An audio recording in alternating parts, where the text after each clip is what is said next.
started, so we're going to go ahead.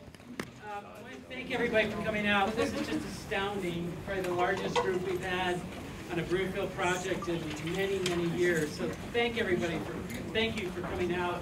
I'd like to introduce Mayor Randy Aarons, say a few remarks, and we're going to get kicked off. So thank you for coming. All right, well, thank you for showing up. I guess maybe we should have met over at the First Bank Center. I'd like to point out there's some council members here. Councilmember Liz Evans, Sam Taylor, Dennis Harwood,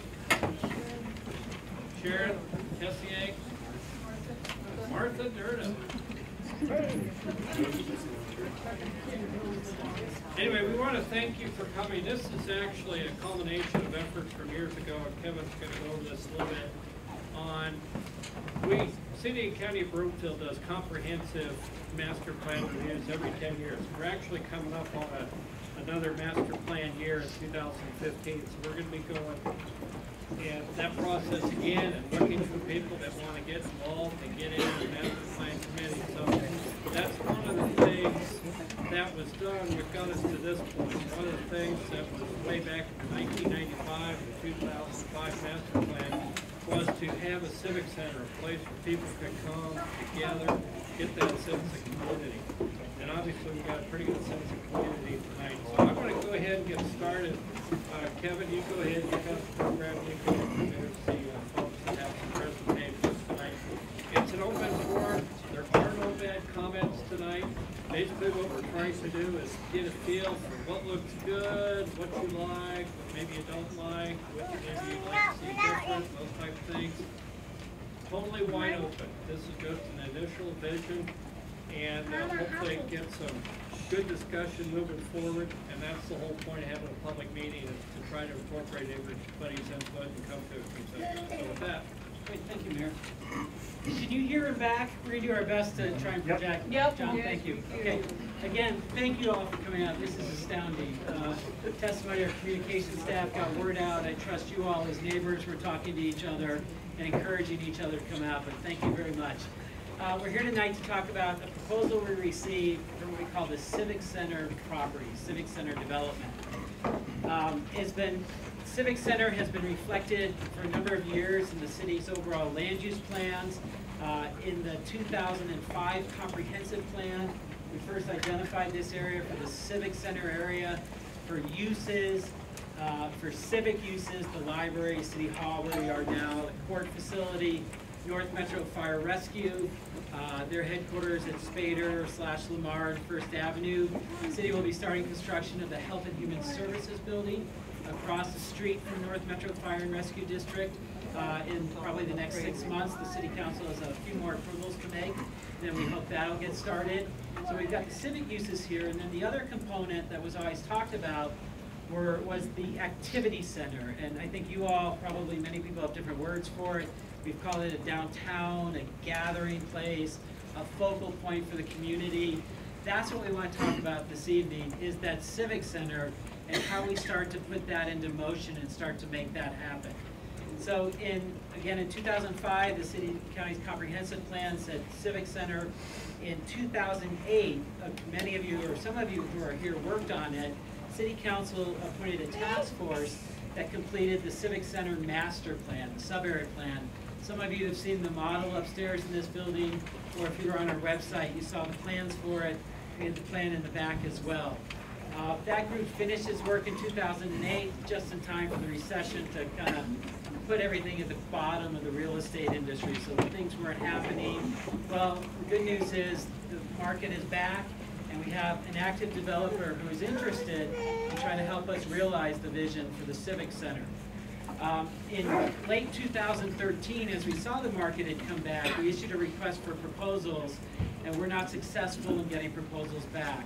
There are a few reasons, but at the City Council's direction and prompting, we reissued that request for proposals last fall.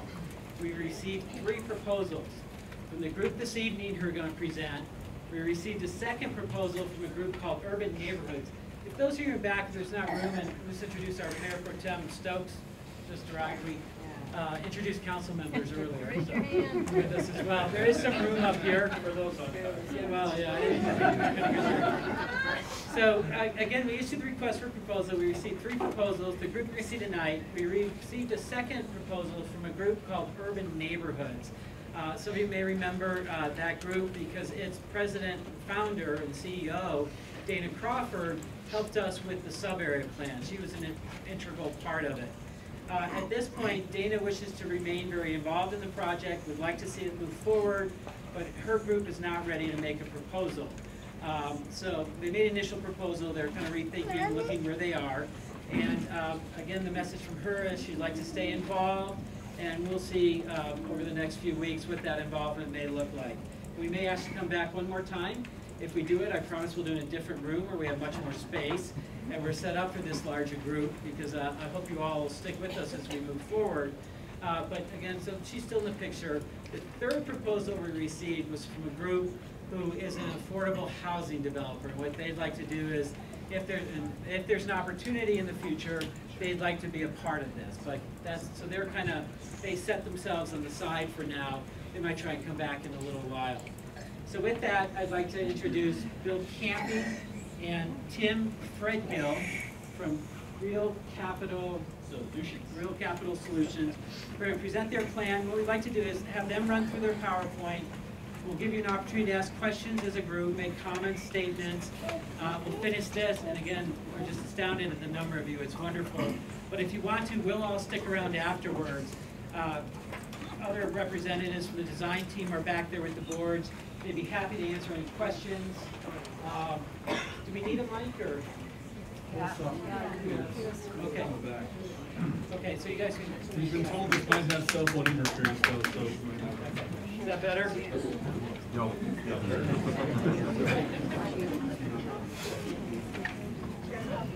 Can you hear me now? Can you hear me now? Okay. Details. Again, I think we haven't used this in a number of years because we haven't had a group this large. So our apologies, but at the same time, we're just thrilled you all came out. So thank you very much. We'll keep trying to figure out how to get this working better. So we're going to have them present. We'll give you an opportunity to ask questions. We'll try and answer them as best we can, make comments. They'll be around to answer questions. We did provide a number of sheets. If you want to leave written comments, please do so. We'll take those and compile them. And also, if you didn't sign in on your way out, you can sign in on the sign-in sheet so we can keep in touch with you. I didn't say that. So we can keep in touch with you. And this is going to be a process that's going to go along for a while, especially seeing the number of you who are interested in this. There's clearly going to have to be some additional discussion as we move forward. But please sign in. That way we'll have your address and email address, and we can let you know of upcoming events and new information as it becomes available. So with that, I'd like to introduce Tim and have at it. So speak loud. Thank you. I'm going to hold on to this in case it happens to start working here in the near future. But again, Tim Fredgill, I'm with Real Capital Solutions, and we're a locally owned real estate development investment company just down the road in Louisville, Colorado. We've been around for about 30 years. I obviously am the young guy on the team. Our VP of Development was unable to make it tonight, and he sincerely apologized as he had a previous commitment well in advance of scheduling this meeting. Again, we're locally owned. We've been here for 30 years. We've got a full-service staff of about 93 employees. We are active in development locally and nationally. We're excited about this project. It came across our desk, and we started working on it several months ago with the DTJ design team. We were about to meet here in a minute, and we've been active with the city in several iterations since we started the process. Feeling pretty good about where the project's right now, but what we're here to do today is meet all of you, hear what you have to say, gain some feedback. We've already heard a lot of great input already, but we know there's a lot more that can be done with the site. So we're here to listen, and I'm looking forward to it. And with that, I'm going to introduce Bill Campy with DTJ. I'm mic'd up to the system, so I don't know, this will probably jack it up some. Can everybody hear me okay? No. It's working now, sort of. It's working now? Yeah, we got the dust out of the Yeah. It's all falling in place. Okay. Well, first of all, I'd like to thank everyone for being here. It's a great turnout. I've been working in Broomfield for 9 years. Our company's been involved for Broomfield for boy, I bet 30 years doing design projects all over the city and county. And this is a fantastic turnout. So thank you for coming and taking your time. I know this isn't what you do. This is what I do for a living. So I have to be here. You don't have to be here. And we all appreciate that. Again, Bill Campy at DTJ Design. I won't go into much about our company. Just know that we're doing projects like this throughout the Front Range and nationally and internationally at this point. And I'll get right into the heart of what you're here for. As Kevin mentioned, the Civic Center project is, at least our portion of it, is just a portion of a larger master plan vision that the city put together and has been implementing over the years. And I think it shows a lot of kind of foresight and insight into the values of the city, which we're very well aware of since we've been developing for so long here. And our site, just to kind of orient everyone, we're talking about this piece of property right here, and then we've actually are showing and incorporating in the current retail and what used to be the Safeway, big box, grocer corner as well into our design. I'll talk more about that reasoning later. So you can see how we fit into the project as far as the corner we're inhabiting. It's always been on the plan to have some type of development there. And I'll talk more, I think, about some of the reasoning behind that and how we feel our design, at least our vision for design, fits into that. So here we go. This is today, an aerial of the project you can see here. We're talking about this parcel again is where we developed. So Main Street's right here, 120th on the very bottom or south of it, with First Street going through the middle. And what this map demonstrates is really the great amenity that this Civic Center part of Broomfield is, and how it relates to this project as far as access to that amenity. So our central square that we're calling kind of the center of the project today in our current vision, and then the walking distance. So each ring here represents a 2.5 minute walk. What's great about the project is it's very walkable and it has access to all these great amenities. And one of the reasons this is an important thing to talk about is the idea of this space, I think, is to generate activity and life in a more permanent way as part of your civic center. And I think that's a goal that the city has to bring more life to this space. And in doing so, they've programmed it with the community center, obviously the park systems, the library and auditorium, which has some, I think I heard 460 or something activities or performances a year, so multiple per day. And then, of course, all the activity that comes here for the civic uses or public, these types of meetings we're having today. And so our project's kind of goals are to bring more of a permanent life, I think, to it, to bring a new and different type of activity space that's in the public realm.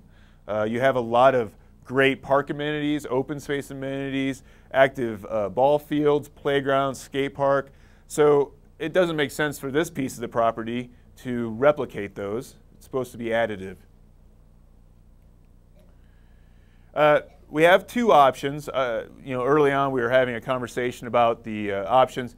They're very similar. Really the two different ideas are based on how we use the open space, and I'll talk a little bit about that as we go through them. But generally perspective, as far as use, as far as density, they're very, very similar. So I won't go through that too much.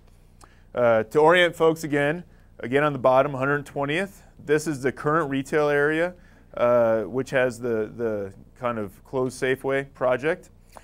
Main Street on the left here heading up, the existing residential on the west side of, where between 1st and 2nd and west of Main. Bill, can you point out the buildings that would stay in the Safeway area? Yes, absolutely I will. I will do that. And then the library here, community park, and then we're somewhere up in here to get everybody oriented. There's really kind of two parcels. There's the parcel of development that is part of the RFP proper that's owned by the city, which would be the area north of 1st. And then there's the area between 1st and 120th and bordering Main Street that's the retail parcel, which is a separate ownership currently. But when we do these projects, it's very important for us to think long-term and big picture and how this thing all ties together, especially to a main corner, Main Street and 120th there, which is really kind of the main and Broomfield. and has a great opportunity to help add this whole central civic space. So our goals in this design, why does it look the way it does? Well, the idea was to create a little bit more of an urban place, a little bit more density, a little bit of not just single-story residential, single-family homes, a little bit more retail integrated with office. Some of these ideas that help create great spaces that, like you'd see, the closest one I can think of would be like the Pearl Street Mall. It's a little bit of a different idea how we address the public realm, but something along those lines where it becomes this kind of core place for the city of Broomfield. To describe the design more, I'll start with the retail section. We do have 3 existing buildings. Really, the only building that you're not seeing here is the Safeway area. So we've taken advantage of the Safeway area of that building going away and restructuring the whole plan based on that, creating what would likely be a right-in, right-out access to 120th that becomes our main avenue that connects all the way up to the public library. So connecting the public street realm and visual corridor into the Civic Center property. This is pretty important because for these spaces and for these ideas to be successful, we really need people, we really need access, we need activity. That's a question I fielded quite a bit in the corner. How are we going to have activity here? There's a couple ways you do that as a designer that's been proven over time. One of those is visual access is really important. Having the car be able to access your project in a very respectful way where pedestrians win but the car still is allowed. And I'll talk more about that with our streetscape design. And then to have attractors, not just completely a residential project, but some of other uses that get you there, whether it's small office or retail aspects. And then again, making sure it's connected to great civic spaces, such as the public library, the park, and all those other pieces. And we've played against what happens to be a really wonderful existing access line that will tie into right directly into the library and the rest of the park system. So we were given a really great format for doing that. As you head through the main retail core street, which you can imagine has parking on it, wide sidewalks, retail facing that with parking behind, you kind of tee into this central park square in our option 1 idea. This is a park, but don't think of it in terms of a park where you would have a formal baseball game or tennis courts or some of those other things. Clearly that's happening already in this space, and that gift back to the city's residents has been done. So what can we do that's additive? The idea is to create a public space that's a little more intimate, a little more interactive with the surrounding uses, that is of the scale that you could still have a gathering of several hundred people, but it'd be a very tight pack. And what we've learned about doing these properties and doing these kinds of spaces in these projects is that you don't want it to be too big. The bigger it is, the less it feels full of people. And if it's not full of people, they don't want to go there. And a good example is a restaurant without the line, right? Everybody wants to get into the restaurant with a line on it, but everybody walks by the restaurant that has most of the seats open. So we really want the space to feel inviting and active, and so it needs to be small enough to do that, but then again, big enough to hit some of the things we've talked about or the city's kind of requested of us. Active space, place for children to play, a place maybe you can kind of fly a kite, walk a dog, a little bit of those things, but not so big that you're kind of spread out too far. Again, the other thing that I think is important is we're thinking about the street as a public place, not just for cars. So the idea in this design is to create a street that goes down the center, as well as capture First Avenue in a way that it could be closed down at periods of time. These are not highly active kind of thoroughfares for outdoor festivals and fairs. So being very judicious with our space use, I think, is another way to be both sustainable and actually practical. And I think if you were to go back in history and look at some of these small towns or that had these kind of densities in certain central squares, the street was never given up to the car. The car is always given permission to be there. At certain times it wasn't, and that's when they had their kind of 5 to 10 events or maybe monthly events. So I think we're thinking about the street as well. What happens around here, the kind of darker red buildings are the retail uses or office uses. We're thinking about maybe a small restaurant in the corner here inviting people in from the Main Street Avenue or street. Then around that is residential, and I think it's important to have residential as part of these projects. I know kind of higher density residential can sometimes be a little bit maybe controversial. But I think in these projects, it's really important. Think in terms of if you went to New York City and it was all single-family homes. Now, Broomfield's no New York City, we understand that, but we want to have people there. We want to have activity there, and the way to do that is you have to have residents, just like many of you are residents of here. If this is entirely a retail community, we wouldn't have anybody at this meeting. So we really need to make sure that we have people living and actively using these properties, and that's been proven time and time again. Historically over development throughout the country. In doing so, we want to be respectful for our neighbors as well, and I've learned developing and working in Broomfield that that's really important. So we've created an edge to the single-family residence that's a slight bit more dense, but really not too terribly more dense in the sense of doing townhomes. So smaller scale, 1 to 2 story townhome kind of product that starts ramping up the density as you get into the project. So that by the time you get to the multifamily, which is more of a 3-story product, you're off the main street. So there's this idea of transition of height off of Main Street into the project, where this is really only affecting the core property and the retail around it as far as kind of heights and those things. Okay.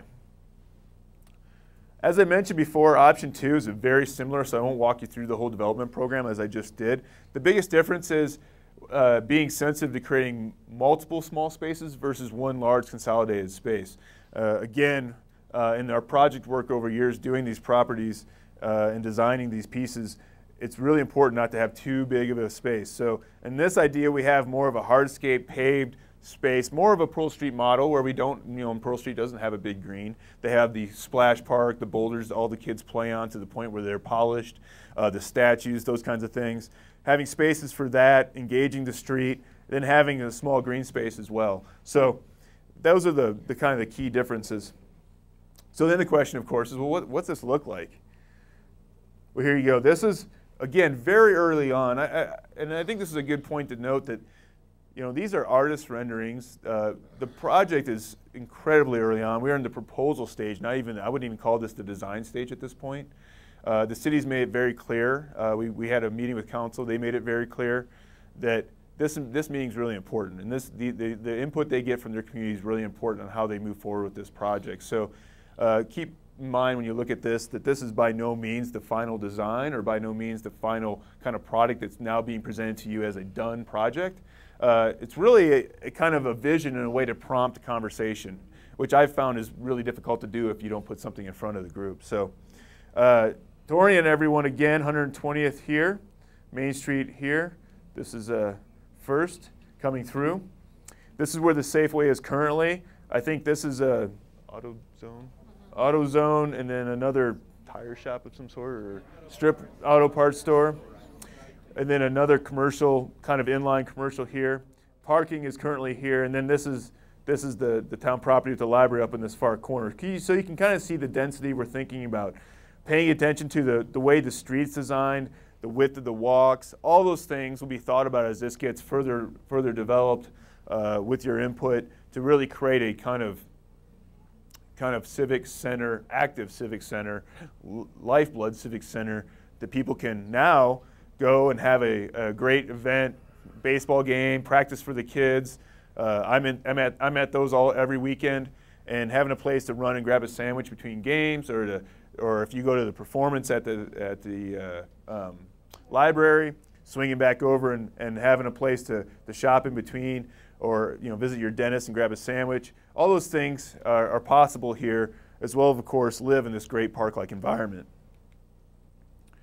This is just I'll go through these quickly. These are examples of just ideas. Again, you'll see there's a lot of diversity of types of things shown because we don't have a design yet. There's no architecture design for this project. There's no style yet. The thoughts that have been bounced around is, well, what's Broomfield? How do we do a Broomfield-inspired space? Which, again, we've been working and designing here for a long time, and I think we can figure out a way to get there with everyone's input and collaboration. So this would be the retail street enlargement with some of the kind of spaces you might expect. The townhomes, so again, kind of a very much a residential level, single family transition into the project on Main Street. The multifamily, we're talking about a I don't think likely 4-story, but a 3-story design, but not your standard suburban walk-up apartments here. We're hoping to do something that's very much about setting the tone for the project.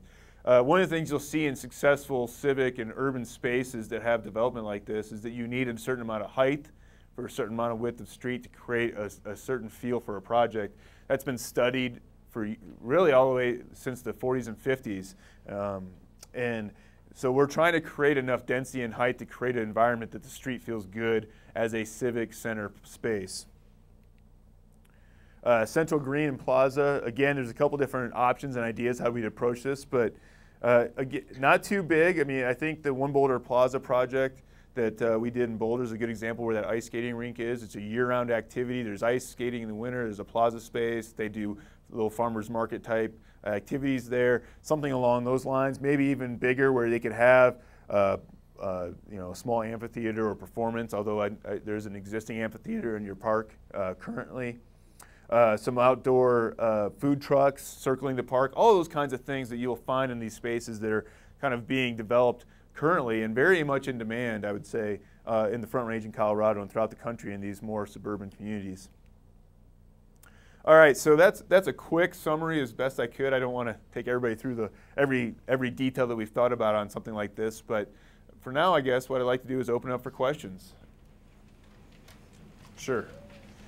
So the Safeway, the corner where the Safeway is that open to the front? Is it all going to be changed, or is this? Sure. And I'm going to repeat the question so everybody can hear it. The question was, what's going to happen with the corner where Safeway is and the existing businesses? Correct. Currently, the only thing we're showing changing would be the Safeway property. They actually own. Go ahead. So let's, just for reference, as Bill said, this is the AutoZone store. This is the building with the auto parts, the Marco's Pizza, and the dry cleaner. And this is the building with the tax, Nancy's Beauty, and the Faux, and the other uses in there. So these all, under this proposal, the way it's depicted, they all stay. I own a home directly across the street. Somewhere, yeah. Between First and Second on Main Street. Okay. I see a cars parked on the east side of Main. I'm curious if there's any plans to expand Main to keep my parking from going away from the apartments in Main.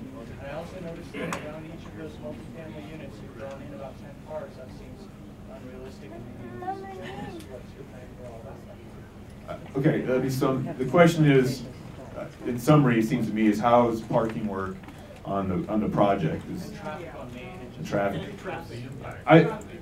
Yeah, and I'd have to somewhat defer to the city. I believe there might be some of that with the initial planning being done. So let me talk. So again, I think what you're referring to is a few years ago, probably longer than that, close to a decade now, Main Street was actually shifted slightly to the east. And so there's no parking on the east side and there's parking on the west side. And the idea at the time was to move Main Street further away from the residences as we could. There's no intention to increase the laneage or the size of Main Street. As this moves forward, one of the first steps would be a traffic study. The traffic study looks at these uses, makes estimates on the amount of traffic that's generated by those uses, and then makes estimates on how people will come to the property. And when Bill first started, he had a graphic that showed what we call the walkability and bikeability circles. Our hope is, firstly, that many of you all who live in the neighborhood, that this is walkable from the neighborhood and other parts of Broomfield. So we start with that. So there's a certain percentage of people who would do that. Then there are other people who are going to drive. So the traffic study will look at that and will provide its estimates of what the impact would be on Main Street, how many cars would be added, how many cars would be added to First Avenue, and we'd look at that. So that's information that would be to come. And how about parking for 7 multifamily? Well, so the multifamily, I think, Bill, and you can do that. These are the units here. Can you talk about in? No, those are not. Those are town. Oh, you're talking about in here? No. Oh, okay. No, They, On Main Street. no, but if you add well, wait. multifamily, no, One but if you person at a add time. So hold off, multifamily please. dwellings. Asking about the apartment buildings. Yeah, I can talk. Yeah. Sure. As part of the initial study, we absolutely are required to park all of our project internally per the city's standards. That would be a very much expected thing. So what we're showing here does park all the multifamily parks and the parking directly adjacent to it. All the townhomes actually have garages that access from the back, and then the retail has parking in the surrounding parking that you actually share with the multifamily. So there's a parking count that's required based on the density of the project that does not include the street. I don't know if that answers that. Is that one parking spot per unit, or is that two parking spots per unit? What is the city's guideline? It all depends on each use. The townhomes is actually a different calculation. The retail is a different calculation, and the multifamily is a different calculation. The apartments are based on the number of bedrooms, so there's some percentage of spaces required per number of bedrooms. Do you have an estimate now for this plan, how many units You have that? I don't have that at the top of my head. Susan, okay, you got it. Yeah, there's two options. There's first option. I think there's 160. Yeah. The question was, is there an estimated number of multifamily or residential units in total that we're proposing right now? There's two different types of residential, as we said. There's about 27 townhomes along Main Street, and then between these 3-story buildings, right now there's somewhere between 162 and 168 units. Again, this is a preliminary plan, and we're working this with it. It appears that, I'm all for this. However, it appears that it's choking off First Avenue, across, cutting you off from the post office and King Soopers and so forth, down to Sheridan. You know how First Avenue goes right on through. And how will you be accessing the post office? Sure. I'll answer that question. So the question was, First Avenue access, is that still available? We are drawing First Avenue to look like it's a pedestrian environment, but it's still the existing road today as far as access. So cars are allowed through. We are just drawing some, First Avenue right here. We are just drawing it in a way that connects the two properties, and really, what's great about First Avenue is it's not a main highway, right? It's a pretty low traffic, low flow. Compared to 120th and what we deal with a lot of times as far as major avenues. So First Avenue today, I believe, carries about 5,000 cars a day. So somebody made a comment that First Avenue, and sorry for you and back, we'll work on harder at repeating the questions, that First Avenue will be congested. First Avenue today, I think, carries maybe 5,200 cars a day. Main Street, I think, carries maybe about 12,000, and 120th Avenue carries somewhere near 40,000 cars a day. For comparison on First Avenue, by the time you get down to King Soopers and Home Depot, there's probably about 200 to 230,000 square feet of retail, and this bill is about how much? Very similar. What's that? Just a minute. I'd like to answer the question if you'd let me, please. Go ahead, Bill. What's the retail count? About 100,000. So this is between the retail center. So just on First Avenue by King Soopers, that's about 230. This in total is about 100, but that includes Safeway, I presume, which is probably 60,000 itself. So it's a net addition of probably 40 or 45,000 square feet. I'm just doing this to give you order of magnitude. Likewise, on First Avenue, over by Home Depot, you've got the two sets of apartments, the senior apartments and the other. The one next to Home Depot is probably about 300 units, and the senior is about 100 units. So you've got 400 units of apartments there, and you said this number is about 160 total. So just do that for order of magnitude, what's already there, and then how it compares with what's there. Sorry.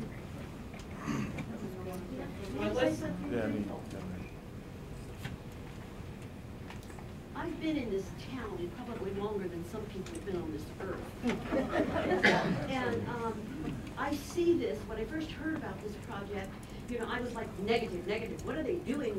We don't need more traffic. We don't need more density. And then I went over and I looked at the area. And yeah, we need to do something. We really need to do something.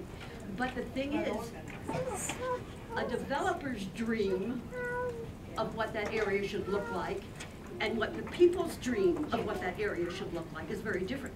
I have a hard time parking at the post office, folks, And the thing is, and I don't see any traffic things changing.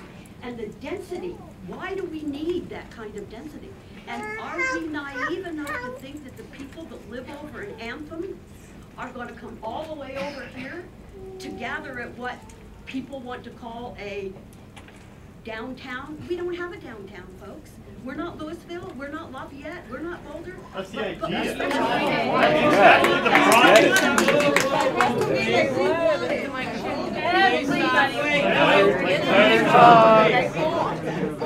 Please stop. Come on, give everybody respect. They get an opportunity to talk. Okay, you're done? You know, I'm done in so much as that I just want to caution the city fathers, please don't make this congestion the way it looks like to me. You know, you're gonna have pathways and place to children to play, and place to park cars. Not being a real estate person or never having looked at a blueprint, I can't tell you by looking at it, but when I look at it, it's like major overwhelming for me. We need to scale it back, folks. Yeah. Well, you have to also think about Please revenue. stand up so people can You hear have to think about revenue, and, you know, I've been in this town for 12 years, and I give my money to other towns all the time, and I'm sick of it. I'm sick of being a taxpayer in this town and giving my money to other towns because there's nowhere to eat, there's barely anywhere to shop, and I like to walk to places, I like to ride my bike to places, I like to take my children to places. There is nowhere to go. I don't want to go to Old Chicago. Can I Well, answer please that? stop. Can I answer that? No. No, I don't. All right, you get one opportunity to speak until others have all spoken, so Yeah, now's one your little chance. opportunity, little opportunity.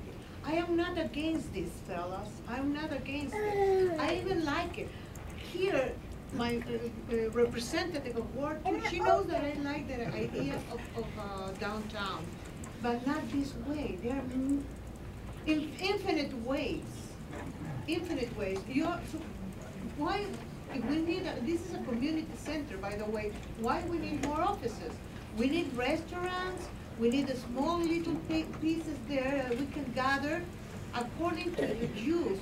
One area for kids, one area for seniors, one area for other ideas. You see, but not in this. This is all gathered in one place. Has no sense. But that's where All right, well, please, No, we're not. there are more space. Okay, thank you, ma'am. You in the back who's been Hi there. I have more of a question than an opinion. Thank you. Just so no one's afraid. My first impression is that I'm a little concerned that how this density will work and how it'll bring the livelihood that you've mentioned to this area. Can you speak a little bit and describe more how much retail, restaurant, opportunities are here compared to the volume of residences? Is there enough here that one of the things I think of is the Bradburn development. There's a few restaurants there that my family frequents, but other than that, we really don't go into the area to live, to play the way this vision is cast that I think probably most people in this room are very much in love in. Is there enough retail restaurant activity to sustain that livelihood? So I'll repeat the question. The question was, is there enough program, specifically retail, to kind of inspire the folks to come here and create the activity that maybe we're talking about having? Is that okay? Yes. I think there's a number of things. I think the retail piece is important, but I don't want to also dismiss the great environment that we're in as far as the public infrastructure that's in place here. The library with its 460 performances, all the sports activities happening here. And right now, when you are at that, you drive elsewhere, possibly for your team lunch, between games or whatever, all those kinds of things. So I think that's going to help as well, have all those other activities that help in here. I think the play on how much retail here is a very, very difficult thing to figure out. These projects, there's no super secret math on that because it depends on the market you're in. And the market here is fluctuating at this point, and I think having the Safeway site redeveloped as part of this is really important for how much activity you can draw in all the way to this area. So again, this is early vision work right now, but I know we're very keenly aware of those challenges in doing projects like this in other places and how important that piece is. And the other thing I would add, just the last thing I would add, is Also, the program of how the public space is used is going to be really important. You know, the most successful spaces have things such as farmer markets, has things such as programmed events, Shakespeare in the Park, all those kinds of pieces that are also really critical to the success of the public realm in these kinds of projects. Exactly how many storefronts are planned right now? On that diagram. Show us. We got 40,000 square feet of street. Can you show us the buildings that are planned for retail? Yeah. So we've got, the question was how much square footage retail are we programming right now? We are limited by the size of the site and how much retail abutting a street you can physically fit there. There's a question earlier about, do we want more offices? We can dial this up or down depending on what the desire is. Our charge was to create a town center, and town centers typically have more density than just one-story retail. So we did program some second-story space that may be used for office, doctor space, dentist space, and the like. The street front retail, as you can see here, is constrained by the size of the site and the parking requirements of the city of Broomfield. We must park to a certain ratio. And due to that ratio, you only have so much land to build. And right now, there's about 40,000 square feet of land where we can fit retail that's feasible, that it will survive. Does that include Safeway?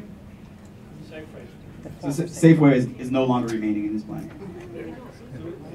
It would include the land area. Just a minute, we're trying to get around the room, give everybody a chance. We'll get to you in a moment. Sorry, You know, I think I share the same view with a lot of people in here. There's a little bit of concern around the amount of residential space that's in this plan. And I understand you can dial it up or dial it down however you want. This is just a proposal. Louisville, Lafayette, lived here 26 years. Started out in Boulder. Those downtowns were nothing 25 years ago. People moved to those communities because they could no longer afford to live in Boulder. And they developed a downtown that was office space and it was retail space. And the community came and flocked and people walked to those establishments. You don't need to build a bunch of 3-4-story residential units to get people to come to this Right. space. So your community is already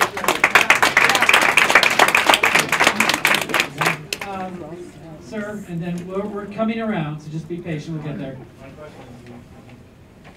I heard you say there's not enough space for retail, and it seems like that's because there's so residential. And I just want to know why the city thought we needed so much residential.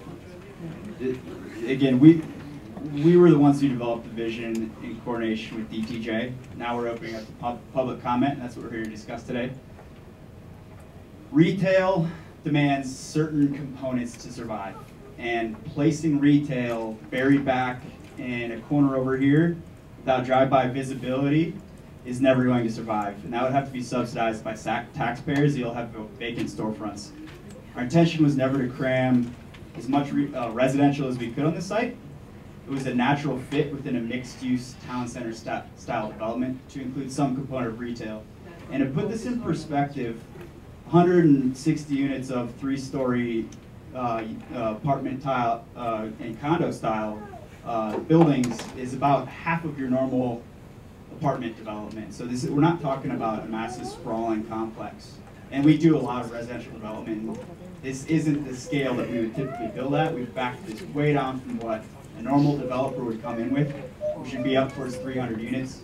And we're happy to talk about whether you want more or less, but if you were to walk these streets, this wouldn't feel like a towering town center. This would feel about half the size of your normal apartment complex. Thanks. Name right here in the green coat.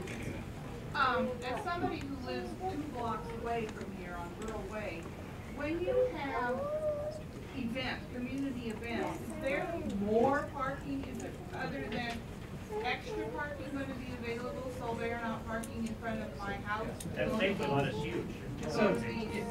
So the question is for community events, will there be additional parking available?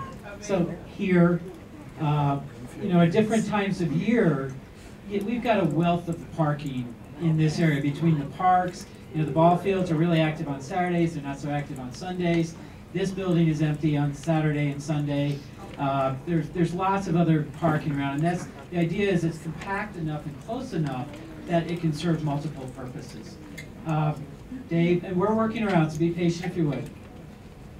Most of my input I'll provide separately, but I have some questions for the presenters. I'm curious, who is your target market for the residences? And I'll preface by saying, it's a loaded question, of course. What I would want to see, and I think the residents of the neighborhood would want to see, is no negative impact for them. There's a chance for positive impact for them. But Broomfield's commercial environment is really vulnerable. Look at Safeway. This is the second Safeway to go belly up in Broomfield. The previous one was replaced with Target that went belly up. It's very difficult for certain commercial properties to stay viable. How can this be special rather than typical and vulnerable? Like, can this be a breakthrough for Broomfield to be special rather than vulnerable? I don't see it yet, but this is a first draft. So this to me is a very important question. How to keep the neighborhood from being vulnerable to the vulnerability of that neighborhood.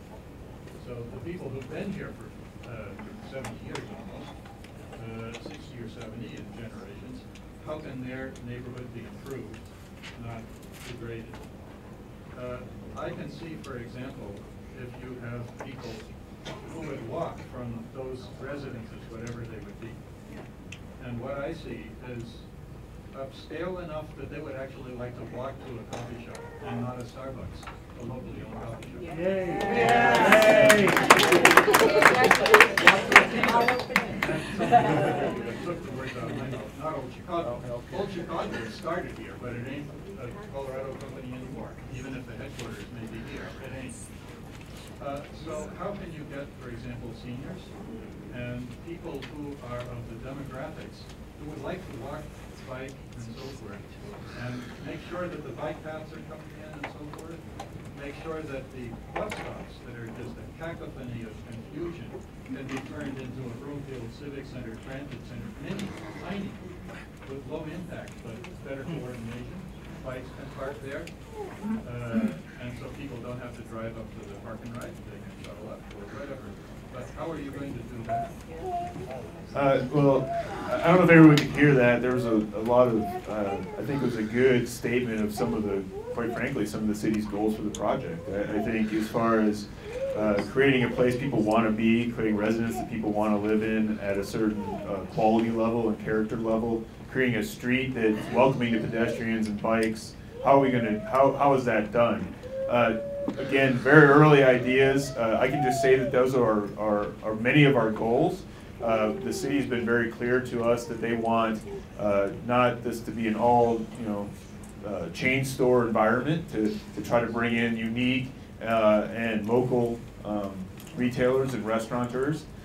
So those are very much shared goals. And all I can say is that we've had some success in doing these projects in other places, and we kind of understand a lot of how that gets done. It's a very complicated mix of how you program your retail, how big these open spaces are, how the streets design and feel. And I would say that some of that has to do with creating spaces that aren't surrounded by one-story buildings.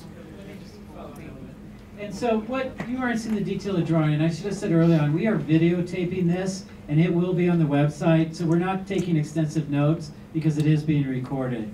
And you'll be able to, on the website, I think we're thinking it'll be up Monday maybe, you'll be able to go look at this whole presentation, you can see the questions, and all these drawings will be up there, so you can certainly look at them more closely and have access. What this is depicting is a whole series of outdoor seating areas and wide sidewalks, so I think what the gentleman is suggesting is indicating a lot of this retail. And you also mentioned transit. What about RTD and people who bike and ride? So our experience, Deborah's our transportation planner, Deborah Basket, RTD goes where the people is and where the demand is.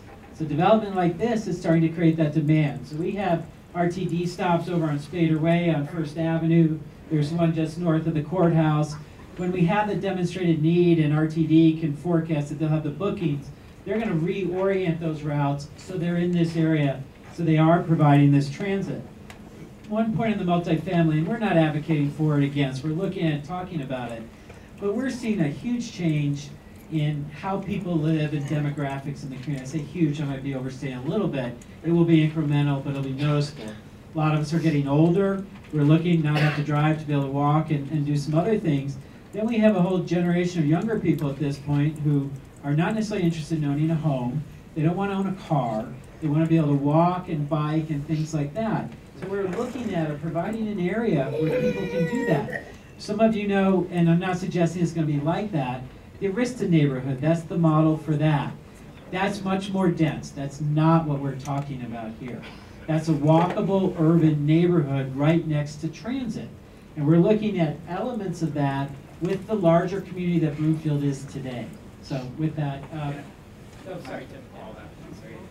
Can we do a brief impromptu survey?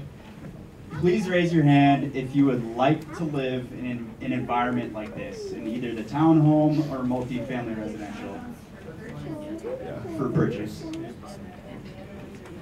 Either condominium or rental. That's yet to be determined at lottery. Okay, well, let's do. Yeah. Let's just do one general. Would you like to live here? So it's about half. About a third. Townhomes, raise your hand. About half of that third. Condos, raise your hand. It's about a quarter of that third. And then rentals, raise your hand. What's the rent? We'll give you a great rate. We'll give you a great rate. All right, thanks. All right, you had a question? First, I'm assuming that there's some of the hardscape delineation on First Avenue to kind of break up the traffic like that. I think it's a great idea. But my bigger question is, I'm assuming financing is what's driving the residential units. I kind of looked through the prospectus online, yada yada, all that stuff. I didn't see anything how this is being financed. Doing a property swap on this, to encourage the developer in order to redo the amphitheater, do the chess park, do all those kinds of things. Are those details going to be forthcoming? Are they still being ironed out? Sure. I think the developer can talk to where they've been with financing. From the city and county's perspective, yes, yes, yes, and yes. This, in order to accomplish this, it'll take, I think, an extraordinarily flexible partnership between the private entity and the city and county. This is incredibly expensive. This doesn't come anywhere near close to paying itself with the hardscape, all the plazas, the amenities in there. I would expect, and it's ultimately up to the mayor and city council to finally make a determination that there will be substantial public participation in the financing of this project to make it work. That's just reality. If we don't, then it's just kind of sits there like it does, or it's something you really don't like. So follow-up question. So like the number of units there are now, it's assuming a certain kind of income load for the developer in order to help finance this. Is that kind of what your Yes. baseline is? Or? Yeah, and so what we said, I think your question was, is this all towards the developers being able to fund it in the baseline? I presume it is to some degree. But what we've talked about with them is that our intent is to come up with a plan that the community is supportive of. Then we're going to sit down and really focus on the numbers and how we make that happen. So I don't think, though it works for his plan now, I think as this goes through the iterative or evolutionary process, we'll come to a plan, and they'll certainly be watching their financing. If it's going out of line with what they can do, they'll raise their hand and say, hey, it's not working for us, and then we'll have to recalibrate. But it's a collaborative effort to get there. We want to get the plan first, and then we'll be able to talk more about what the financing looks like. Okay, it's a great start. Okay, sir? Yes. No, not the guy behind you, sorry. Yeah.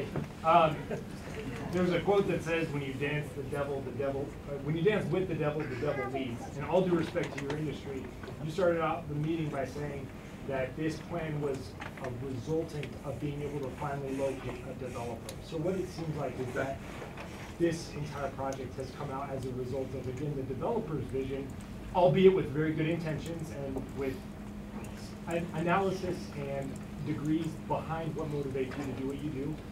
But I just don't see this being a place where, like the nice lady in front of me said, that we could go and actually spend our money, because retail spaces are retail spaces, but right now this looks like 80% of a place that ruins what is already walkable. It's open space. You can't say that this is any more walkable than vacant land. I can cut through an open prairie dog field as easy as I can.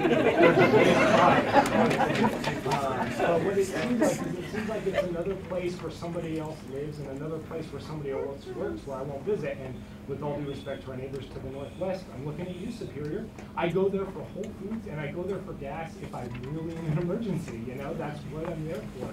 And that, you know, their communities, Rock Creek area, Colton Road, Indiana, those are all very walkable. They have sidewalks, parks, spread out intermittently, but there's such an emphasis on residential that it sort of goes, the culture goes by the wayside. Two more things. You said that you can't have retail away from a major thoroughfare. I look at Odd 13 Brewing in Lafayette. It's not even on public. It's on Chester East and public. They do just fine.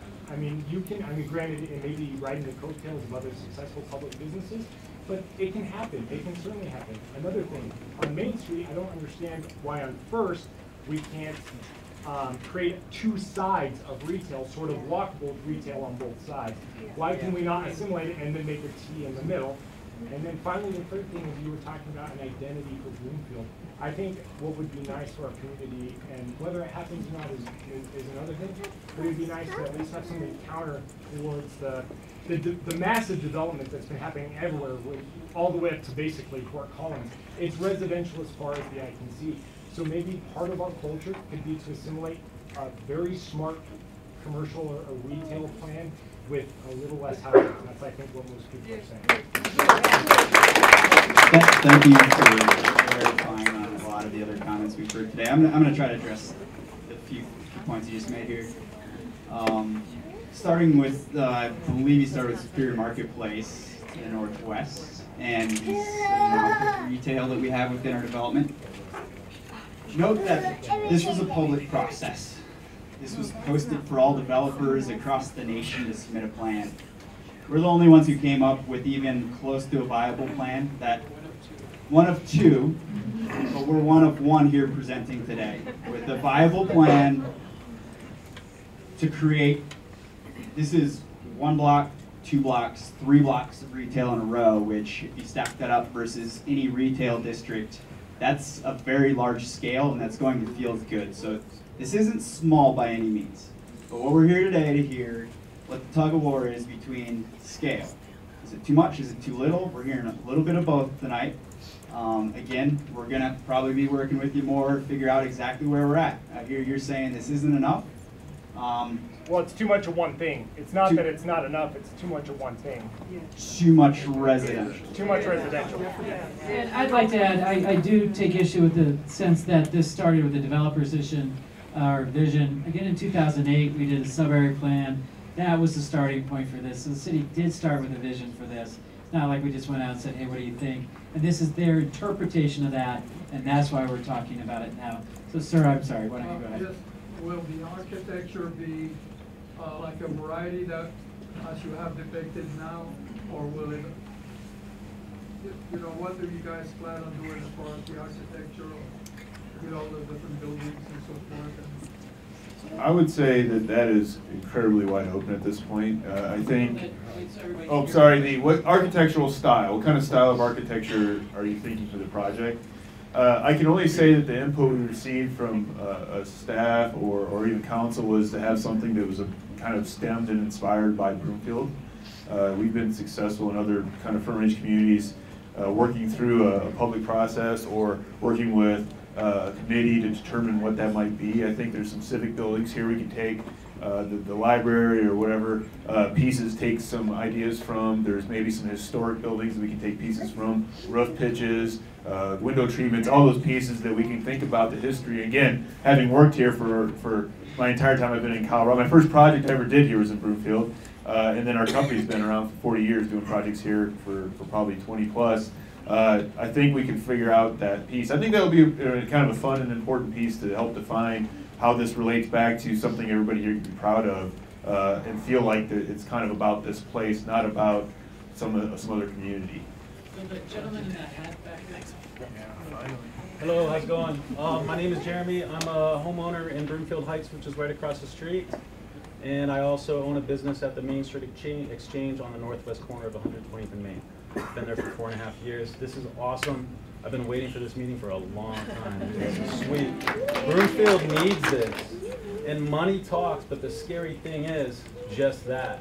If that restaurant in the corner is another Applebee's, and our sandwich shop is another Subway, like, it's over. It's going to be all for naught. What we need are like cool businesses to come in, young businesses, a cool bookstore, a cool coffee shop, a cool sandwich shop, you know, like all of the above. I don't know how to do that, but we need it. I'd like to thank Jeremy for that prompting. Just a minute, please. I'd like to thank Jeremy for that prompting. So we've got the comment sheet, and one of the things we'd really like to hear from you are what are the type of uses and stores and retails that you would like to see here.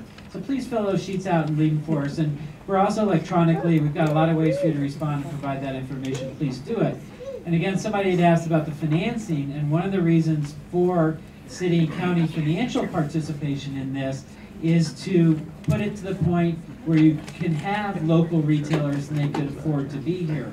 So I think, having heard from the city council, that certainly is one of the priorities for them as well, is trying to get local tenants and local merchants to really get people like you that start businesses. I mean, that's where it comes from and that's where it starts, and we need to start to make it work. All right. Thank you.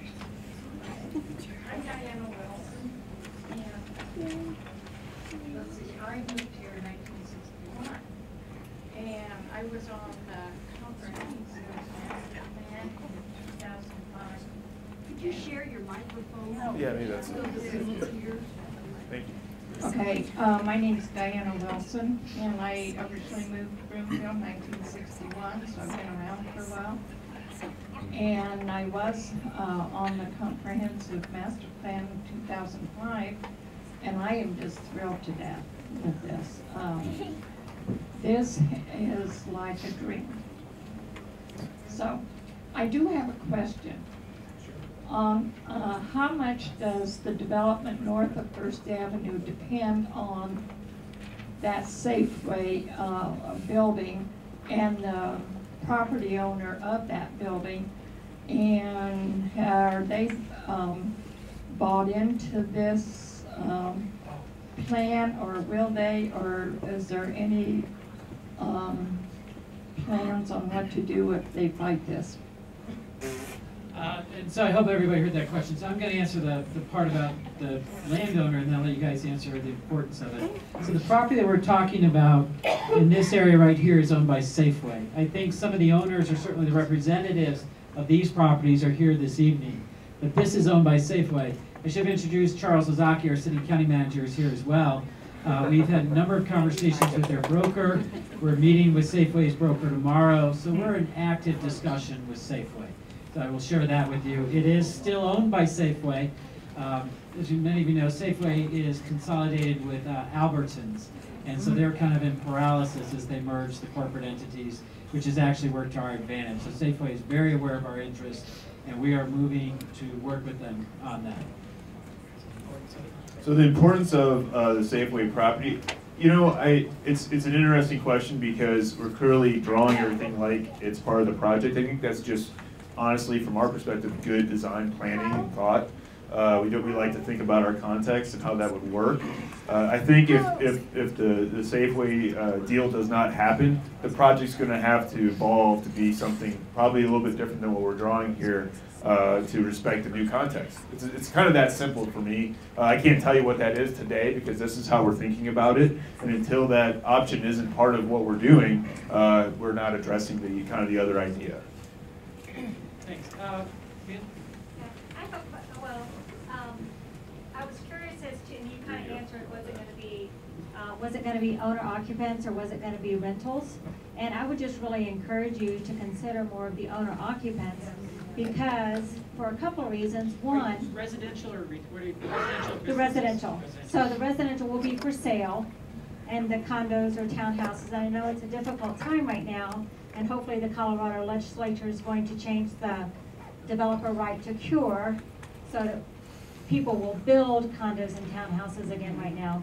I know that's in legislature right now. But anyway, so I would really encourage you to do that because it just creates people who are actually going to be staying there and not just for a one-year lease until they find a house to move into. So. Somebody way back your head in the green shirt. Yep. What's the timeline on this? Do you have a set timeline on when development's going to begin, and when can we get rid of the Bill's answer eyesore? is to be as quickly as possible. Right. I think the expectation was to be able to go back to the city council in March and give them some recommendation on where we are, and then do negotiations and maybe get in front of the city council with an agreement sometime in June or July.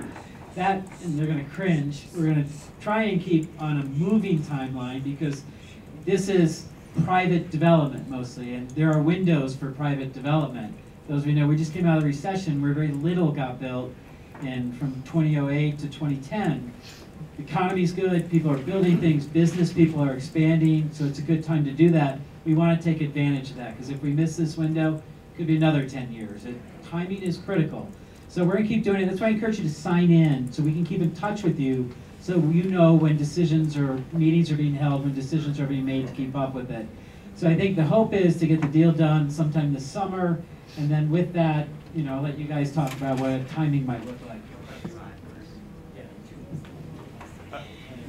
I think the city process is probably the biggest driver on this right now. Respecting, I mean, like I said, I've worked in Broomfield a long time. One thing I do know is that the council and staff has a lot of respect and really appreciates community involvement and input. So I know that's going to bring to bear the process on this. Once it gets through probably selection, and then we go through entitlement to entitle the property and all those kinds of pieces, which will take another several months, I'm sure. Then we're going to go into the design and development process. Construction's probably depends on how it's phased. It could be phased based on the market. Year or two. I mean, so it's going to depend on. There's just so many factors. It won't be built in a year from now. I can guarantee that. It probably won't be built entirely in 2 years from now, but it could be within 2 to 3 years from now, I imagine. The one gentleman in the suit. Thank you for. With regard to the Safeway property, it's my understanding that a condition survey is being done or it's been commissioned. What's the status of that, and when might we be able to see it? So the gentleman's question was in regards to the Safeway, a condition survey is being done. So one of the tools we have to finance improvements of this nature is called tax increment financing. We've done that in other portions of the city, and it's done through the Broomfield Urban Renewal District. So currently, most of 120th Avenue from about Main Street and even on the south side further west over to Lowell is within the Urban Renewal District. It's within an Urban Renewal District. The one exception to that is this area here. So we've commissioned what we call a condition survey to see if this area is eligible for inclusion in urban renewal. So we have a draft report we're looking at.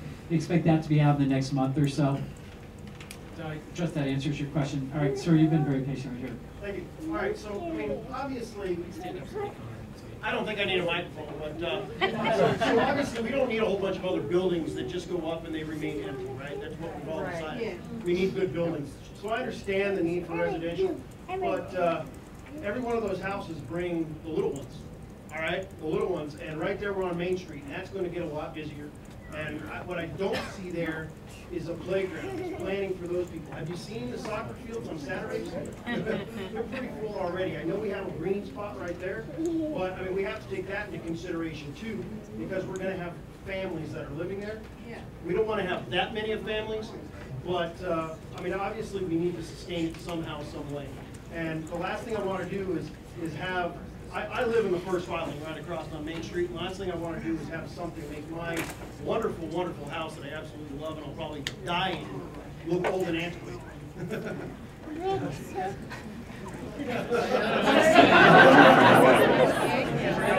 don't know what to say that. So actually, let me, you heard the comment. I'm going to go aside for just a minute. So next week, on this evening, I don't know if it's in this room, upstairs, many of you who live in Broomfield Heights or First Filing would have received notice. There's consideration for its designation as a historic district. And so I think what that does is recognizes that your house may look a little older, but that says, hey, that's a pretty good thing. It's a historic area and it's a character worth preserving. So it will look different and it won't look as new, but I think many would say that's a good thing. So, you know, again, we've seen on First Ave, well, we'll leave it at that. But as far as you know, so there is the very large playground up by the tennis courts. And what this doesn't go into that level of detail. And that's, the gentleman asked about the chess game, you know, the moving chess game and playground. So the expectation is those are interspersed throughout this area. So there are a whole series of amenities. Again, when people come into the area, so if you want to go to lunch with your family in this 3-block retail area, you have lunch and then the kids go over and play on the playground and you can, you know, have coffee or do whatever you do on it. So the idea is to provide a number of activities for families throughout this area. So that's a next level of detail to come. Yeah, sorry. Oh, I'm sorry, ma'am. I apologize. Yeah. Wait, stand up and so they can hear you. Maybe pass it. Yeah, here. What are the few? My question is to you. What are the fewest number of units you would accept to balance what you have currently on this with the retail? Like if we wanted to cut back at all? We could go to 0 residential here, but keep in mind the city owns this land. The price that we're willing to pay for this land is a sliding scale based on what we can put on this land. If it's open space, we're probably not willing to pay anything for it. This is private property, which we're pursuing on our own outside of the scope of this project. So what we're talking about is, how much do you want for this? And you guys are the ones who can make that decision. Well, yeah. So that's part of it. I would also suggest that when we did the sub-area plan with the task force and the residents, that it did show some residential. And the reason for that, again, as we talked about, how do you enliven an area and activate it so people want to be there?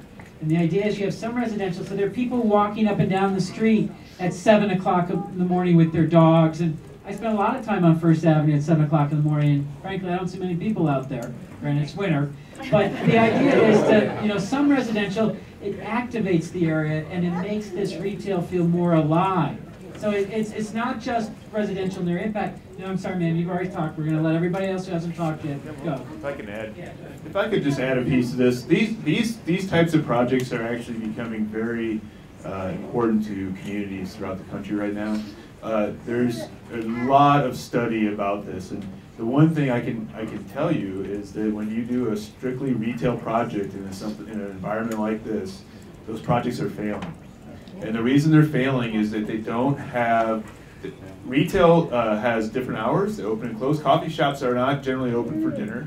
You need to plan that mix well. I'm not hearing anybody here saying they want a mall, a regional mall here. So that's not what we're talking about. So to create the placemaking that's being done and the projects that are being successful have retail, and the ones that don't are bringing it back. You're actually seeing malls throughout the country redevelop and bring residential portions to the mall development, believe it or not, because they're finding that that is critical to their success. Not that those people necessarily are the only people buying there, but having somebody walking around and being kind of owning that space is where they live.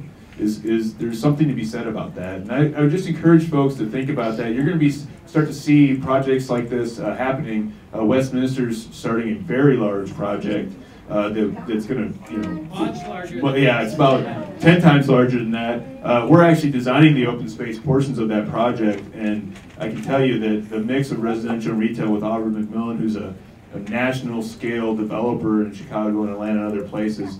That's a very big and important topic, and I think you'll see that coming to bear on this project if we were to get rid of all the residential. There's a gentleman in back who's had his hand up the whole time. Sir, yeah, you. Yes, too. Just on the residential retail balance, we live in First Filing in Broomfield Heights here.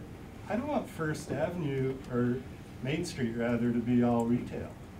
I mean, I do, like you introduced the thing, have that blend from the single family to the townhouses. I really like that approach. And the amount of retail that's actually being added on the Safeway site is there's a lot there. So it's not like it's all going to residential. And then she had a question. Oh, me? Yes. Okay. In terms of the unique local businesses, I picture businesses that produce, roast their own coffee, make their own bread, sweets, brewery, things that are more locally produced, and restaurants that use fresh organic produce from the area. So when you work with businesses, do you work directly with businesses who would be interested in that, so that you design the space to have the right kitchen, equipment, that kind of thing, so that it makes it real workable for them, and then they can support each other, so it's a complementary business atmosphere. To your point about locally owned, organic, sweets, brewery, all good things, that's the vibe we hear from everybody that we want here, and that's what we're pursuing. We've already started to reach out to some of those names. I'm not going to name any today, but what we've been hearing is it's tough for them to commit to a deal without knowing that we have the deal and we're moving forward, so they kind of need to know where we're at. But yes, that's the plan, is we give them a backbone to work within, and then we work with that specific retailer, whomever it may be, to program a specific space for the tenant improvements to build it out as needed, and so it all meshes together appropriately. Ma'am, right here in the green. Are you working in conjunction with the Boulder Valley schools so that the kids that, when they build the new Emerald School, that it'll be big enough to accommodate all the kids that are going to? Yeah, the question is, are we working with Boulder Valley schools as kids come in that as Emerald is rebuilt, we can accommodate them? Yeah, when we are planners, when we work on this, we sit down with the different school districts on a regular basis and talk about what's going on. And actually, the mayor and council, we had a presentation from the Boulder Valley School District last fall that talked about the drop in enrollment at Emerald and how the district was trying to find ways to get more kids in. So, but what's really cool in First Filing or Bloomfield Heights is there's a transition going on. You all live there, you're seeing it. There are younger families coming in, and so Emerald, we're confident will be re-energized, revitalized as families come back into that neighborhood, so that the district's rebuilding is just great. Okay, I'm going to go to the gentleman in the blue here. First of all, I want to say this looks really good. I was kind of part of, I was interested in the 05, and I was seeing some meetings and stuff like that, and sad to see that go. So this is what a lot of us were looking for. And I think that we really need this.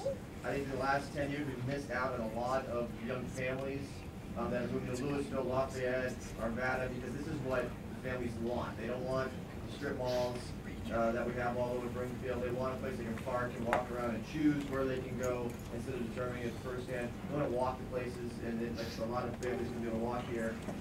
One thing you kind of touched on a little bit, who's going to choose who can move in, what stores and stuff? Is it the city, or is it you guys? No, for the city. It's the city. We're not good real estate. We have these 4 auto parts stores in one block here in Brookfield, so we really don't trust the city to make these kind of choices. We practice in a capitalistic society. Yeah. It's a marketplace determines all. You guys choose the restaurants, the bars, and places like that, and is there going to be an emphasis for not just lunchtime, but also nighttime? Like someone said, we don't like having to always go to these other towns to have this kind of feeling, and nighttime also. Well, I think on that note, what you're going to find is that the values between the community and the developer and the city are going to be extremely shared. I mean, I think the things you're talking about are the things we've been talking about throughout the development and the design. And actually, a lot of the design elements are based on what those folks look for, quite frankly. They, to be fronting a park space, have access, visual access to main thoroughfares, all the things that we're thinking about and working with those. How the ultimate tenant mix ends up is, as Kevin mentioned, we are in a capitalist society, so there'll be that process. But there's also the process from the developer side to try to create the right mix so the project works. You don't want to line 17 coffee shops up in here, obviously, right? So there'll be a lot of that kind of consideration. That's how retail gets dealt with generally. And if you have certain possible, there might be more larger anchor type not anchor tenants like the JCPenney's, but you know, major, larger pieces and smaller pieces, as like a small coffee shop versus a, you know, all day restaurant or something. So. Will there be a limit on change? And so just the gentleman asked before about the financing. So the city and county isn't one to select tenants. That we're not agile, we're not quick, we just don't do that. But part of our financial participation is saying what type of tenants, and so that would all be an agreement, it would be negotiated, so there would be commitments. Ma'am, here in the red. Well, the question was, can we say no change? And you know, that might be near suicide. So I think it's looking for a balance. You know, to say no change would be very limiting and potentially disastrous. So you look for some. Okay, ma'am, here and then in back. Yeah. Sorry.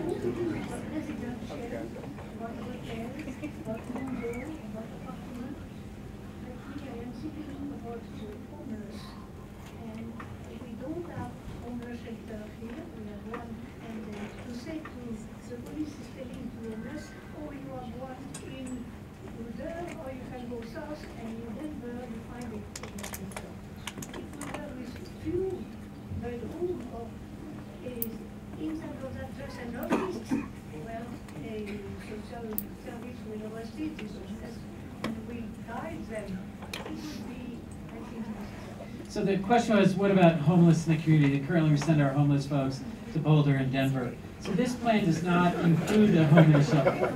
That was a comment. I'm not saying that's the case. I'm repeating. Oh, I'm sorry. And so you said, where do we refer? Do we have a place?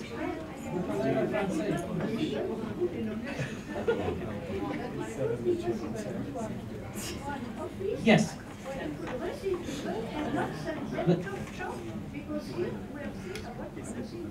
Okay, so I'm sorry, I misunderstood. The question is, do we have one place where people can come for assistance to get help on where to go and where to get assistance? And actually, as I mentioned earlier, this is First Avenue. At the corner of First and Lamar, and Spader Way, across the street to the east of the North Metro Fire Rescue Headquarters, again, I expect by the end of this year, you'll see construction start on the new Health and Human Services building. And that will be that kind of, they're now over in Six Garden Center, they're over by Pacific Ocean Market, and they're over off of US 287. There will be a singular building for Health and Human Services where residents can go to receive counseling and services and things like that. So I'm sorry I misunderstood. In the back here, former Mayor Quinn.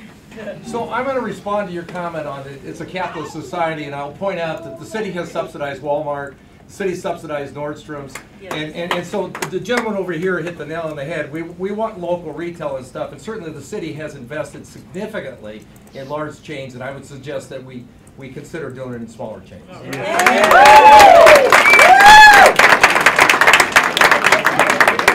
So we all agree on that, so I think that, I don't think there's disagreement on that. Sir, and then ma'am. Yeah, I just had first I want to say I love the idea of redeveloping the Gateway area into the design. I think it provides a huge amount of space. It's already retail. We're not losing anything other than more function in that specific area. Secondly, I live on Main Street, and I don't mind at all the housing across the street. But I would say that my lawn really looks good over there.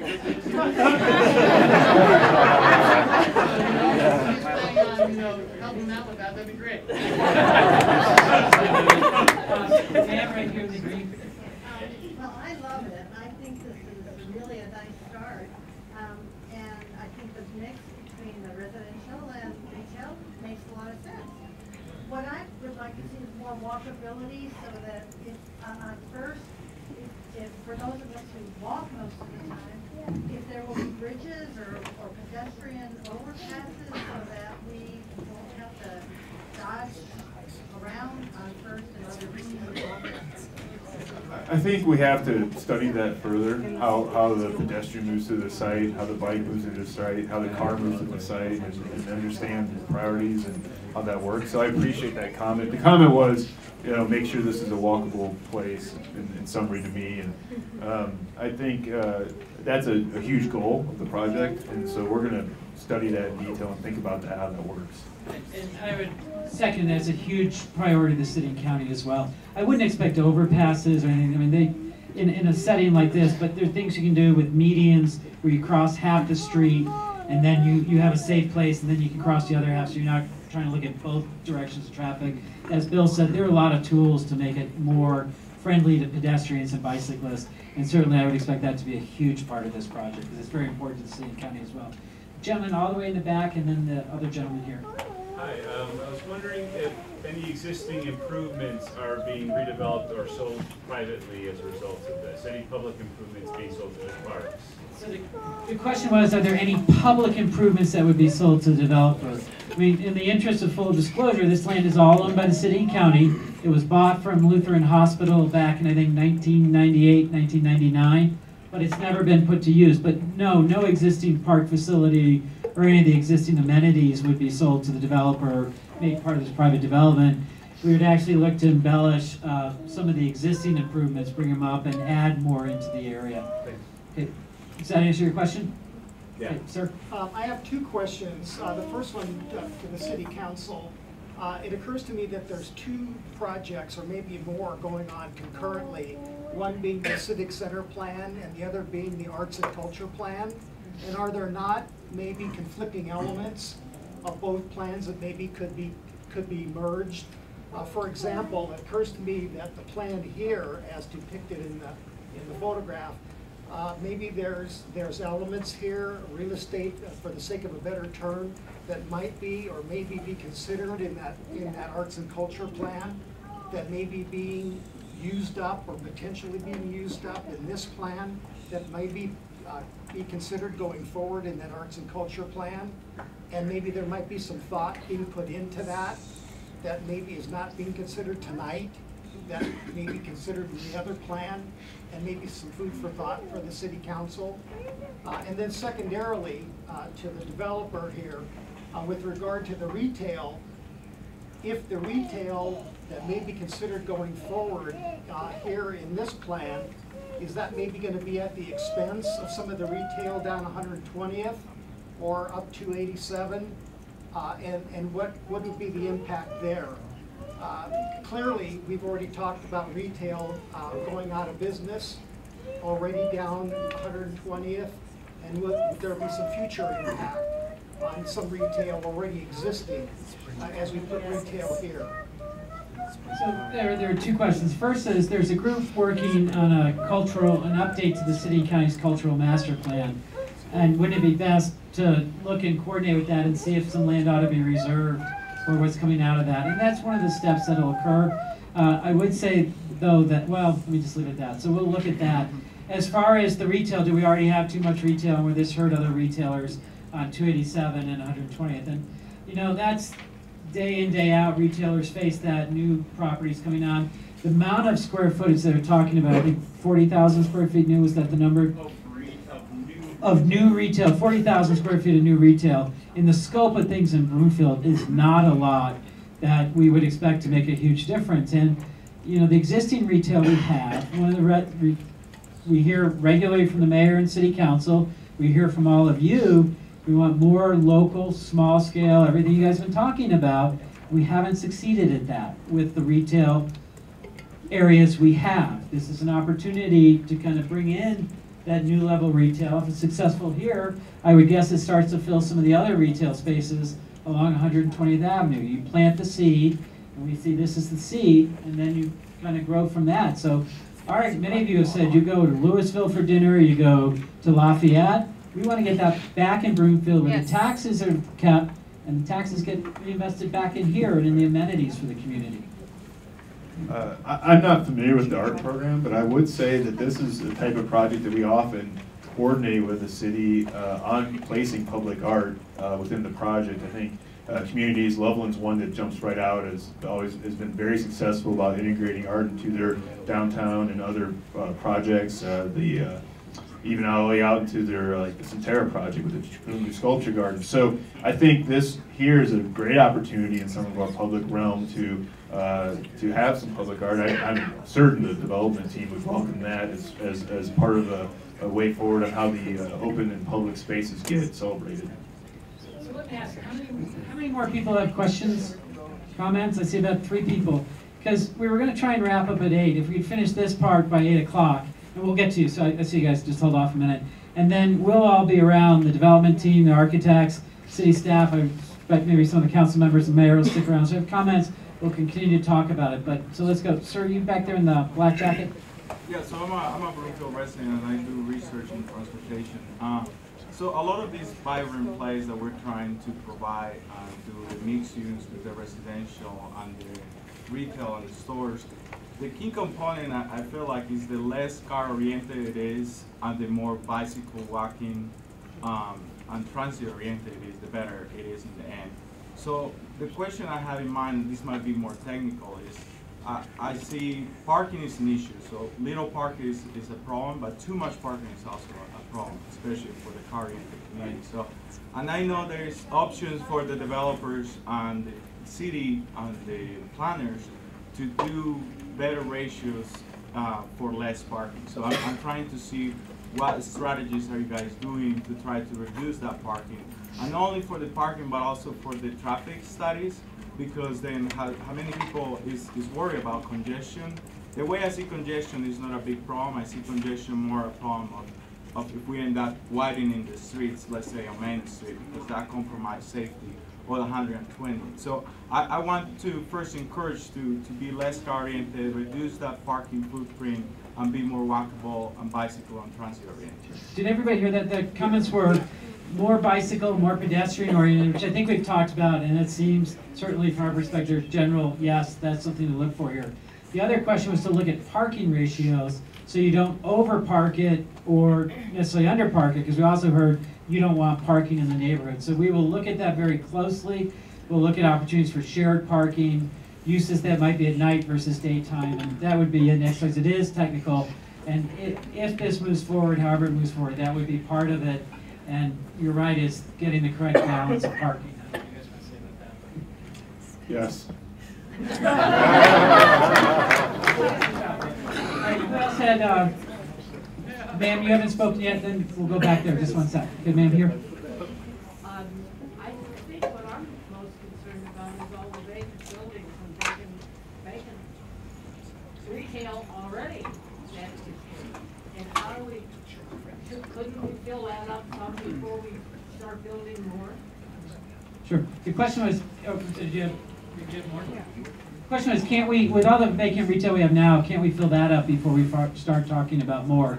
So I think that's part of the discussion with Safeway. This does, would reuse the Safeway property. Kmart. Otherwise, we've got Kmart. So we're in some discussion with Kmart. That's a different kind of development. But what this does that's different, that's not out there, it provides a setting for different types of retail that aren't willing to locate in Broomfield now because there's not the setting they want.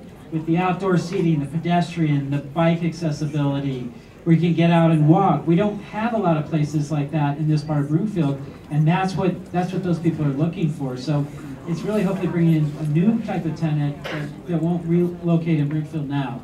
So there's somebody way back there. Yep. My name is Leslie, and I just had a comment that I think to encourage more small businesses to want to open a business here and to kind of prevent the already corporate entities of moving in too quickly is that they're already established and have the money, and they're already contacting you to get in here, which makes us nervous as business owners who have built a private business from the ground up. It takes a lot of time, it takes a lot of money, patience, planning. So to encourage people to want to start a business in this area, like they need to know now and the opportunities, and give them time to like put their pieces in place before somebody else can just say, hey, Subway, we have enough money to start this today. So let me try and just get started about that. The question, the comment was, it takes a long time and pain and sweat and a lot of other stuff to make a small business work. So how can we do it so small businesses have the opportunity to be here, because it takes a lot of time. So I think if this project moves forward, this developer, that's one of the things we talk about is how you start that now. And maybe there's a role for some others who aren't in the room now to help us with that. How do we develop a strategy to help? The chamber has a bunch of programs, but beyond that, specific to this area, how do we do that? Absolutely, that's something we need to work on. So there were just a couple more people. No, the people who haven't spoken. You haven't spoken. I'm sorry. Okay.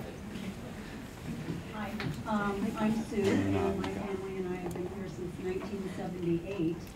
We have wished for this for so many years, so thank you to all of you that have started this.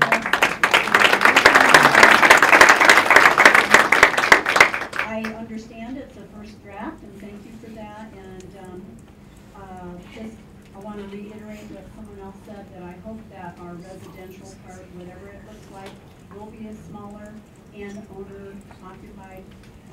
Also, want to ask if the developers who are considering this, doing this, if there's places we can look at that you guys have done to go in, look at your work. If you can give us some ideas of some places just to go look at. Thank you.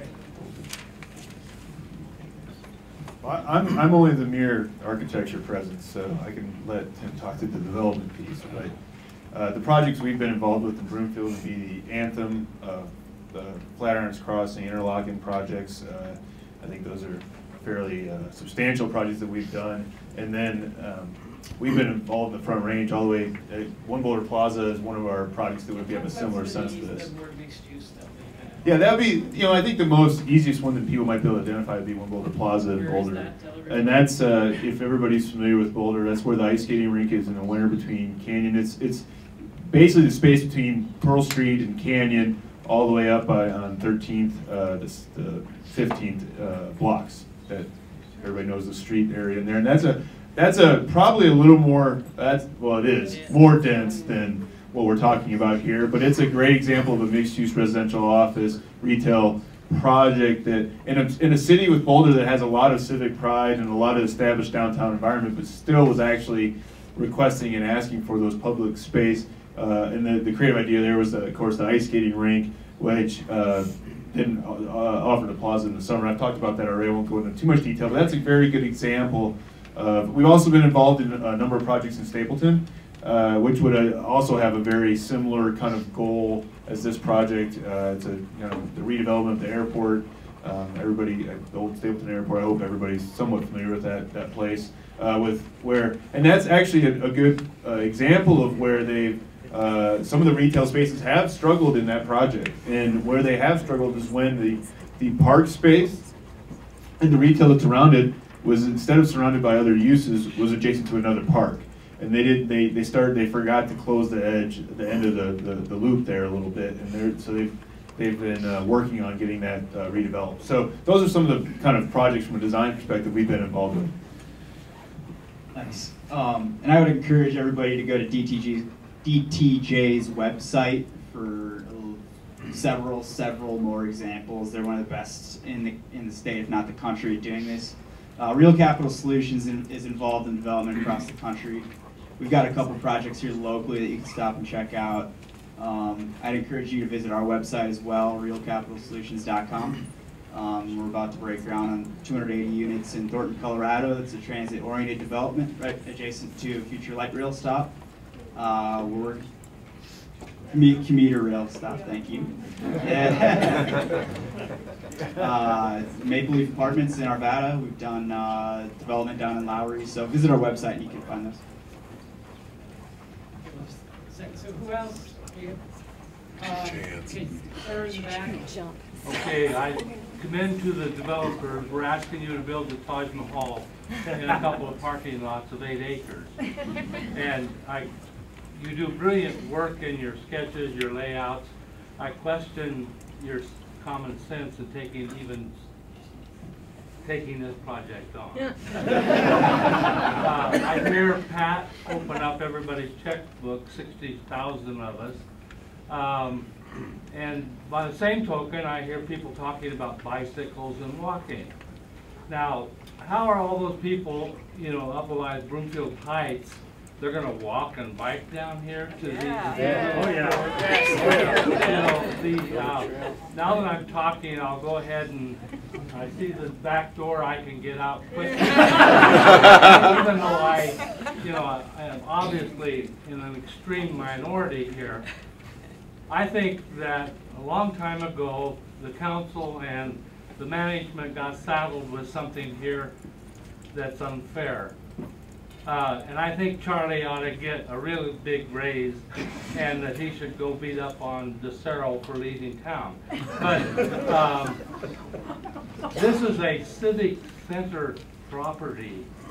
This should be a civic center, not a residential. We've got residential over on Marble and Nickel. Yes. The difference is we've got grass on this one. If you want to go see residential, go to Marble and Nickel if you know Broomfield at all.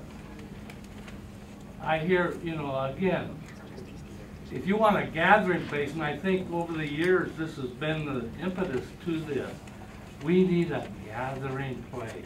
Well, people don't gather anymore. I offered Charlie and George DeCero that I would treat them and their families and all of their friends to a half-day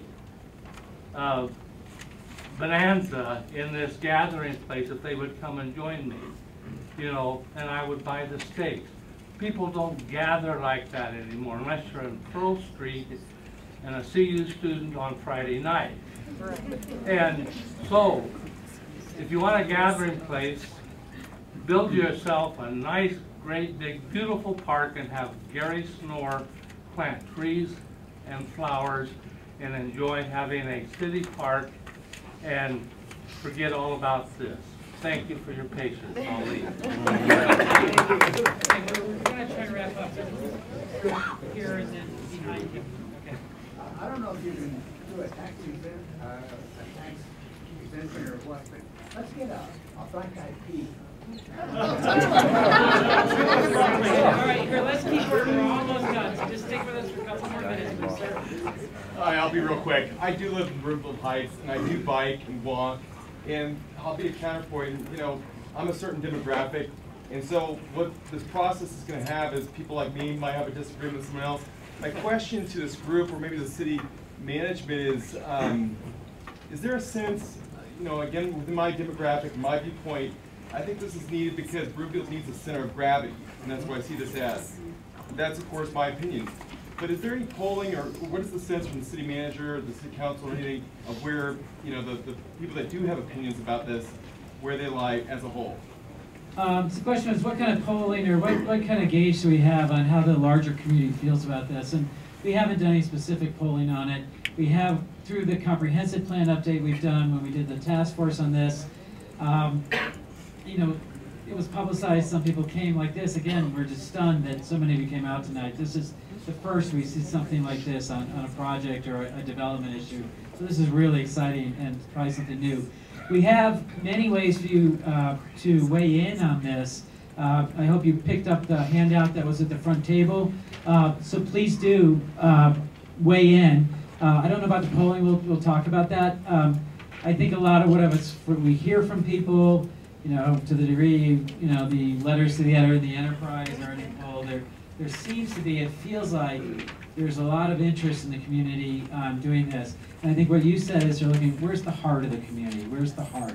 And that's what we're trying to get to here is how do we do that? Where's that core, and where's that focal point? So, okay, ma'am here in the blue shirt. One of the considerations I was wondering about, we talked about the impact on Emerald School being in the area. What about the library? The library tends to be very much a gathering place, a focal place for a community, and it's noted for bringing in traffic that helps the retail that's in the area. I know that there's a dotted line that says expansion, but City Council has not acted on an expansion for the library, and I would like to know what the plans would be to grow that, because it's already running at a capacity and we're going to increase it. So the question is, what about the library? It's already at capacity. So again, I think many of you watch, if you've been in the community for a few years, you've seen the library, certainly gone from 6 Garden Center to this building, and then the building of the new library, which opened in 2001. The growth, it's reflection, I think, Roberta and her staff, and you in the community, how you supported it. We've talked about, are there some off-site facilities, are there ways to accommodate some of the uses, and so the existing buildings we have, so we'll be looking at that. The City Council has a what we call capital improvement program, where we balance the needs of the community. So the library could use some expansion. The community center here, we're starting to exercise on that, on how to update the community center just north of the bay. How do we make that? So it's just one of the competing interests, and it'll make its way to where it's funded, but it's not immediate, and we're gonna have to look at alternative ways to, you know, provide the services and be a little more creative in where we do it and how we do it. So that's a challenge for Roberta. She's shaking her head. But that's something we'll be working on. So the library, yes, will have to be expanded, or we've talked, is it a satellite facility somewhere else, which would take some pressure off this. There's a city council, as a library advisory board, they talked about this. I think Councilmember Durda, you're on it, and maybe Councilmember Tessier, they are actively talking about it. So it's, you know, it's not an immediate solution, but we'll get to it. So I know that doesn't answer your question. We know about it. Who else? Man back here. This might actually be a good note to end on. I've lived in Broomfield Heights for 12 years, but my training is architecture and urban design, so. But I was curious if you were thinking about doing any charrettes to gather some of this, and if so, maybe you could explain what that involves. What that means. You know, this, well, this is kind of that idea for us a little bit, I'd say. You know, one thing to keep in mind is this is not, you know, the developer doesn't own this property yet. We don't have an agreement. We haven't worked out the design or even the unit mix. So the process forward, I think, has some questions and some space to fill in, depending on how this moves forward, quite frankly. I mean, there's a lot of questions about how this is, what input we received today. So I think we have a lot. I wish I could answer you very, like, this is what we're doing, but I don't think we've determined that yet, unfortunately. And we're trying to be fluid with what the needs of the community is on the project. What was referred to as charrette? A charrette is an exercise where you spend a day and the architects are sketching, the planners are sketching, people say, well, we'd like to see this, we'd like to see that. And you come out with kind of a theme of what it might look like or how it might work. So that's what a charrette is. I think that's something to be decided as we move forward. Again, I don't want to put the cart before the horse. This is one proposal we've got. There's another one that's kind of lingering. I'm not sure exactly what's going to happen with that. And then the city council hasn't said that this is the developer they'd like to work with. So this is part of kind of deciding that. And then what would come from that would be a process to address design, the zoning process that Bill referred to. So that's some of what would come later and how we do it. And we hear the suggestion that I think what I hear you say is you'd like to see some charrettes. Well, I think a lot of people have input on it, that they're feeling like this is already somehow what it's going to look like, even though you're saying it's not, yeah, right? It's I mean, not, and so I thought that might be helpful. Yeah, yeah, but it's a good start, I heard somebody say. Anybody else want to, we're going to wrap up, ma'am, back. I think something we need to remember here is that we have a unique opportunity. This is a piece of land, an open piece of land, right in the heart of Broomfield, which is 60,000 people, and it's open. We have an opportunity to do something unique, and I don't think unique is more residential, more office. We need to think about this a little deeper and do something a little different than what I see here.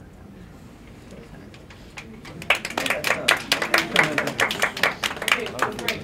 So with that, thank you all very much again. It was a little uncomfortable. You stuck through. Thanks a lot. Everybody else will be around for a while for more comments. Please fill in the forms. Give us your comments. Go online.